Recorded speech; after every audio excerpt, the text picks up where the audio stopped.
Reka ngusuhuze we dukomeje kubana umunsi ku munsi kuri General Knowledge Infotainment, umuyoboro kugezaho ubumenyi butandukanye haba mu ikoranabuhanga, politike ndetse n'ubuzima. Uyu munsi rero reka tugume mu buzima, tuganire ku rugingo rukomeye cyane rwitwa ubwonko. Ubwonko ni urugingo rw'ingenzi muzigize umubiri wacu, kuko ari narwo rugena imikorere y'ibice bitandukanye by'umubiri wacu. Byumvikane rero ko igihe bugize ikibazo bishobora guteza ibyago bikomeye ibice bitandukanye bigize uyu mubiri. Uyu munsi rero tugiye kurebera hamwe gukomereka k'ubwonko icyo ari cyo, ingorane bishobora guteza ndetse n'ubufasha buhabwa uwahuye n'iki kibazo. Nguhaye ikaze.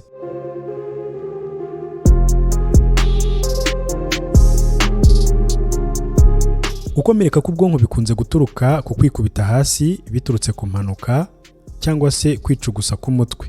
Aha ni nayo mpamvu ababyeyi basimbiza abana bagirwa inama yo kubihagarika, cyane ko burya ubwonko bw'umwana buba bugikura butaranakomera.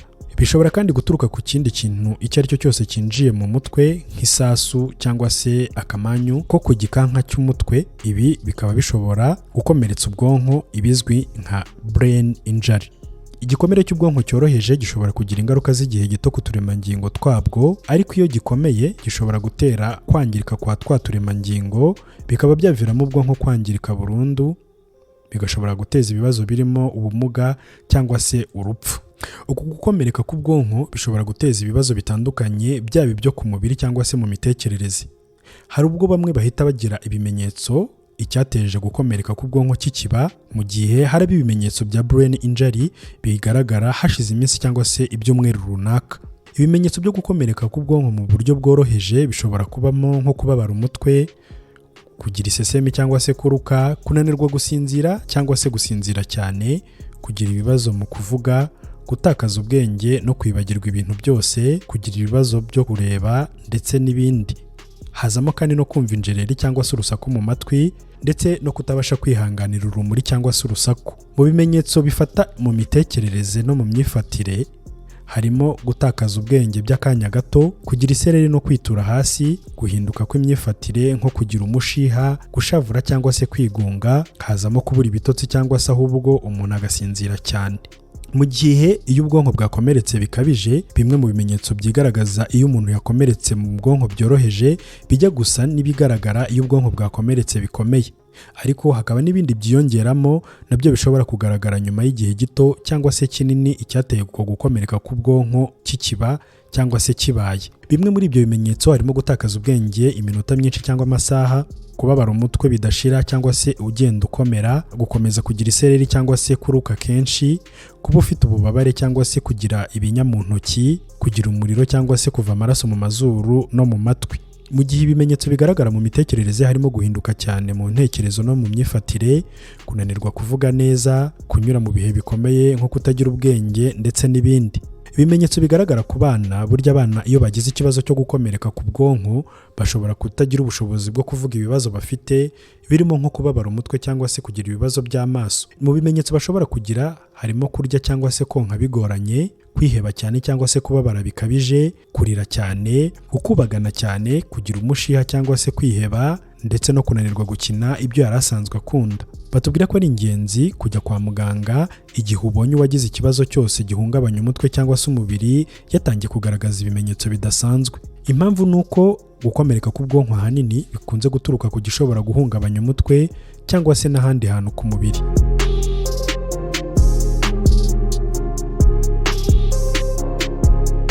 Ibintu bishobora gutera gukomereka k'ubwonko harimo nko kugwa, haba ku buriri, ku ntebe, mu bwogero cyangwa se ku bindi bintu. Iyi ni nayo mpamvu ikomeye itera ubwonko gukomereka, kuko akenshi umuntu agusha umutwe. Ibi rero bikarushaho kuba bibi iyo ari abantu bageze mu zabukuru cyangwa se abana bato. Mu bindi bavuga bishobora gutera gukomereka k'ubwonko ni impanuka zo mu muhanda, gukubitana kw'imodoka, moto cyangwa se amagare ndetse n'abanyamaguru, nabyo biri mu ntandaro zo gukomereka k'ubwonko. Hazamo kandi n'ihohoterwa, ryaba iryo mu ngo ndetse n'ihohoterwa rikorerwa abana n'andi makimbirane atandukanye, nazo ziri mu mpamvu ziteza gukomereka k'ubwonko, hakazamo indwara yitwa shaken baby syndrome. Iyi shaken baby syndrome rero yangiza uturemangingo tw'ubwonko bw'umwana, ikanabuza umwuka wa oxygene kugera neza mu bwonko. Kandi burya iyo ubwonko bubuze oxygene, igice itagezemo kirangirika, bityo bikagira ingaruka ku zindi ngingo z'umubiri zagenzurwaga na cya gice cy'ubwonko cyangiritse bitewe no kutageramo oxygene. Mu zindi mpamvu zitera gukomereka k'ubwonko harimo impanuka zituruka ku mikino. Imikino imwe n'imwe ishobora kuba intandaro yo gukomereka k'ubwonko. Muri yo twavugamo nk'umupira w'amaguru, iteramakofe, imikino y'amaboko irimo volleyball, basketball ndetse n'indi mikino itandukanye ikunzwe n'urubyiruko cyane cyane. Hari ibiturika no mu gihe cy'intambara. Ku basirikare buriya nabo bashobora gukomereka ku bwonko bitewe n'ibisasu binini bakoresha. Iyo bituritse bituma kenshi ubwonko bwabo bunyeganyega, cyane ko hari n'ubwo bimwitura hafi, hakaba hari uduce twabyo dushobora kumwinjira mu mutwe. Abashakashatsi benshi bemeza ko igitutu gikururwa n'iturika ry'ibisasu gihungabanya cyane imikorere y'ubwonko. Mu bantu rero bafite ibyago byinshi byo gukomereka k'ubwonko harimo abana, cyane cyane guhera ku myaka 4, urubyiruko cyane cyane ruri hagati y'imyaka 15 na 24, abantu bafite imyaka 60 kuzamura, ndetse n'abagabo mu byiciro byose by'imyaka. Ibibazo byinshi bishobora kwiyongera vuba cyangwa se mu gihe gito nyuma yo gukomereka k'ubwonko. Gukomereka k'ubwonko bikomeye byongera ibyago byo kugira ibibazo byinshi kandi bikomeye, birimo nko guhinduka k'umubiri. Gukomereka k'ubwonko biri hagati cyangwa se bikabije bishobora gutera umuntu ibibazo by'imitekerereze, bishobora no kuba burundu ibyo bibazo ntibishire. Muri byo twavugamo nka koma. Umuntu uri muri koma ntaba azi ibiri kuba, ntaba ashobora gusubiza ibyo bamubajije kubera kwangirika gukomeye k'ubwonko.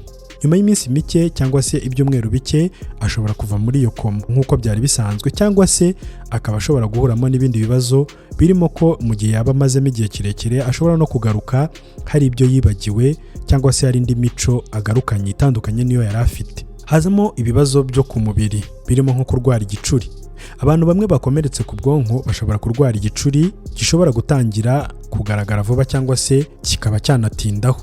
Hari ukwiyongera kw'amazi mu bwonko. Amazi yitwa cerebrospinal fluid ashobora kwiyongera mu bwonko ku bantu bamwe bakomeretse ku bwonko, bikagira ingaruka zo kuzamura umuvuduko w'amaraso mu bwonko ndetse no kubyimbirwa. Hari kandi ubwandu cyangwa se infection mu ndimi z'amahanga. Ikomereka ry'igikanka cy'umutwe cyangwa se ibikomere byinjira mu bwonko bishobora gutera gucika k'uduseke dutwikiriye ubwonko, bigafasha utunyabuzima tw'ubwandu kwinjira mu bwonko, bityo bikaba byatezamo ibindi bibazo. Uburyaryate bw'utu duseke dufata ubwonko bushobora nabwo gukwirakwira mu bindi bice by'imyakura igihe butavuwe neza. Hari ukwangirika kw'imiyoboro y'amaraso. Hari imiyoboro mito cyangwa minini y'amaraso ishobora kwangirika mu bwonko kubera gukomereka k'ubwonko, kandi bigatera ibindi bibazo byo guturika kw'imitsi. Hari ukuribwa umutwe. Kuribwa umutwe kenshi ni ikintu gisanzwe nyuma yo gukomereka k'ubwonko, kandi bikaba bishobora gutangira mu cyumweru cya mbere nyuma y'icyateye gukomereka k'ubwonko, cyangwa se bigakomeza igihe kirekire. Hazamo no kuzungera. Abantu benshi bagira ikibazo cyo kuzungera nyuma yo gukomereka k'ubwonko. Zimwe muri izi ndwara rero zishobora kugaragara mu byumweru cyangwa se mu mezi make nyuma yo gukomereka k'ubwonko, kandi iyo bimaze igihe kinini byitwa persistent post-concussive symptoms. Gukomereka ku gice cyo hasi y'ubwonko akenshi biteza ibibazo ku miyoboro ituruka mu bwonko, bigatera ibibazo birimo kudashobora kunyeganyiza imikaya yo mu maso cyangwa se kutumva neza ikigukoze mu maso, gutakaza ubushobozi bwo kubona cyangwa se guhumurirwa, kugira ibibazo mu kumira, kuzungera, kumva urusaku mu matwi ndetse no gutakaza ubushobozi bwo kumva neza. Mu gihe ibibazo biza ku mitekerereze n'ubwenge, abantu benshi bakomeretse mu bwonko mu buryo bukomeye bakunze guhura n'impinduka mu buryo bwo gutekereza. Ibi bishobora no gutuma bigorana kugira intumbero no gukurikiranya ibitekerezo, kuko gukomereka k'ubwonko bishobora gutera umuntu ibibazo birimo kudashobora kwibuka, kwiga bikamubera ingorabahizi ndetse ntashobore no gutekereza n'ibindi bitandukanye. Hari kandi n'ibibazo bishobora kugira mu mikorere yihariye y'ubwenge. Harimo kutabasha gukemura ibibazo, kutabasha gukora ibintu byinshi icyarimwe, kutabasha gushyira ibintu ku murongo, kutabasha gukora igenamigambi, kutabasha gufata ibyemezo ndetse no kutabasha gutangira ibintu cyangwa se ngo abisoze. Mu gihe ashobora no kugira ibibazo mu bijyanye n'itumanaho. Akenshi umuntu wakomeretse ku bwonko ahura n'ibibazo mu itumanaho. Ibi bibazo bikaba bishobora gutera akababaro, amakimbirane, hakiyongeraho kutumvikana kw'aba bantu bakomeretse ku bwonko n'abagize imiryango yabo, inshuti ndetse n'abafasha babo. Mu bindi bibazo bikomeza kwiyongera mu itumanaho rye hari ukugira ibibazo mu kumva ijambo cyangwa se kuryandika, kugira ikibazo cyo kuvuga cyangwa se kwandika, no kutabasha gutegura ibitekerezo n'inyigisho. Akenshi abantu bakomeretse ku bwonko bashobora guhura n'impinduka mu myitwarire zirimo kugira ibibazo mu kwiyobora, kutamenya ubushobozi bafite, kutamenya kwitwara mu buryo butekanye, ibibazo by'imyifatire mu miryango, gusohora amagambo cyangwa se ibikorwa bidakurikije umuco ndetse n'ibindi. Mu marangamutima yabo ukunze gusanga bahorana agahinda, impungenge, bakunze kugira impinduka mu marangamutima yabo, bakumva batakora, bakumva kandi nta buntu cyangwa se impuhwe bagirira umuntu uwo ari we wese, bakunze kugira umujinya w'umuranduranzuzi ndetse no kutabona ibitotsi. Mu bibazo by'imitekerereze bakunze guhura nabyo harimo kumva injerere mu matwi yabo, kwitiranya ibintu, kugira ibibazo mu guhumurirwa ndetse n'ibindi.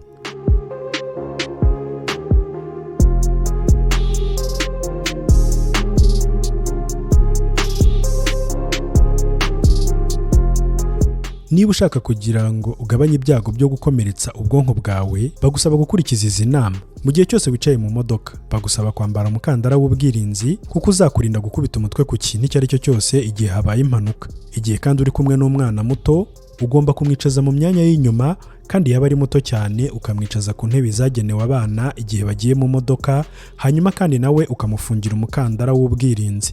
Unagirwa inama yo kwirinda gutwara ibinyabiziga wanyoye inzoga cyangwa ibiyobyabwenge. Mu rwego rwo kwirinda kuba wakwiteza ibyakomeretsa ubwonko bwawe, urasabwa kudatwara wanyoye inzoga cyangwa se ibiyobyabwenge. Bakanakubwira kandi ko burya hari n'imiti ushobora kuba warandikiwe ariko ugasanga nayo igabanya ubushobozi bwo gutwara ikinyabiziga. Ukaba rero usabwa kujya ugenzura imiti uri kunywa mbere yo gutwara ikinyabiziga. Indi nama ugirwa ni ukwambara ibirinda umutwe. Usabwa kwambara ibizwi nka kasike cyangwa se elementi igihe ugiye gutwara igare cyangwa se ugiye kugendera kuri za nkweto zifite amapine izizwi nka skate, mu gihe utwara moto cyangwa se mu gihe ukina ya mikino y'abagendera ku rubura. Ukanagirwa inama kandi yo kwambara iyi elementi cyangwa kasike mu gihe waba ukina baseball cyangwa se imikino y'imirwano, mu gihe waba usimbuka, mu gihe waba utembera ku migozi cyangwa se igihe cyose ugendera ku ifarashi, kuko bizagufasha igihe wagwa kuba umutwe wawe utakwangirika, bityo bikaba byatera gukomereka k'ubwonko. Mu buryo wakoresha rero mu gukumira impanuka z'ubwonko ku bana, ugirwa inama yo gushyira urugi ku madarage yawe cyangwa se esikariye mu rwego rwo kwirinda ko abana bazayahanukaho, bikaba byateza gukomereka k'ubwonko, cyane ko burya esikariye nazo ziri mu bintu bikunda kugusha abana cyane.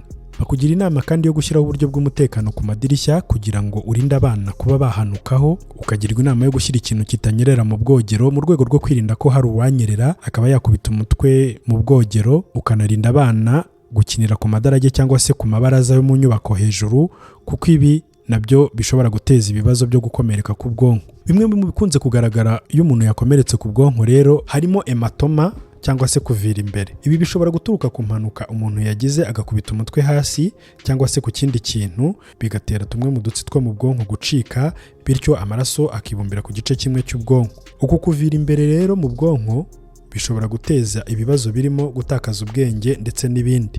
Urubuga healthline.com rwandika ku buzima ruvuga ko umutwe ufite imiyoboro myinshi y'amaraso kuruta ibindi bice by'umubiri, bityo gutakaza amaraso ku ruhande rw'ubwonko cyangwa se mu bwonko bikaba biteza ibibazo bikomeye. Uru rubuga rukomeza ruvuga ko uwakomeretse ku bwonko hari imiti ashobora guhabwa ikaba yamufasha gukumira ibibazo byo mu bwonko, kuko umuntu wakomeretse ku bwonko aba afite ibyago byo kugira ibibazo byerekeye imikorere y'ubwonko mu cyumweru gikurikira igihe yakomerekeye. Ushobora guhabwa imwe mu miti ifasha gusohora amazi mu mubiri, diuretics, niba imvune yawe yarateje umuvuduko w'amaraso mu bwonko. Iyi miti ikigufasha ituma usohora amazi menshi bikagabanya wa muvuduko. Mu bundi bufasha bushobora guhabwa uwagize ikibazo cyo gukomereka ku bwonko, hari ubwo bisaba ko abagwa kugira ngo hatagira ibindi byangirika. Urugero, hari ubwo umuganga wawe ashobora gufata umwanzuro wo kukubaga kugira ngo akuremo ya maraso yavire imbere cyangwa se anasane cya gikanka cy'umutwe kugira ngo arinde ko utufungu twacyo dushobora guteza gukomereka k'ubwonko. Ushobora kwibaza uko uwakomeretse ku bwonko afashwa kugira ngo asubire mu buzima busanzwe.